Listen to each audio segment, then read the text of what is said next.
I swear, one of these days we'll get this right.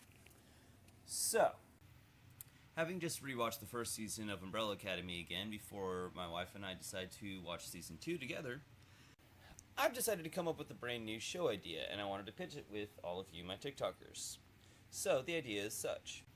Taking the elements of Doctor Who, Minority Report, Early Edition, and a few others, we basically have a team that is specifically meant to go back in time, and they basically just go and re-influence events, not just to prevent the bank getting robbed, or, somebody getting killed, or, this or that, but actually the real point of it all is never to arrest them, but rather to show them love, make them feel like they actually have love in their life. Basically, you'd have each of these shows, you would have certain vantage points that these people can come into. Basically, the police chief, which again, these people are not arresting, and in fact, that is going to be a point of address to some of the officers. Since these officers are pulled from various backgrounds and various different time frames, whatever. So, the whole point is that, you have your premise of having a certain event, and having several vantage points to said event. The main characters go back in time to prevent this event from happening.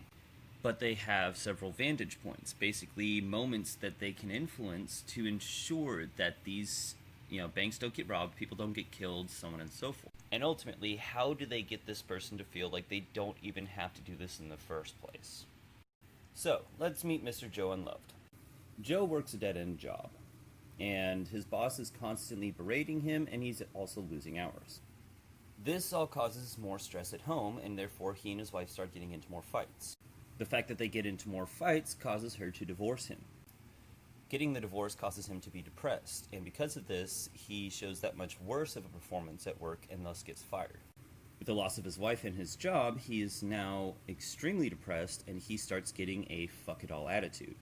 Therefore, when Desmond Do-No-Gooder comes in and gives him an idea to, just go wild, Joe is in such a state of mind that he's willing to listen and gets himself a gun and starts shooting up the place. Now we see all of this actually happen, so therefore we go back in time and get Joe to be in love with his wife and his job. Or even just get him a new job.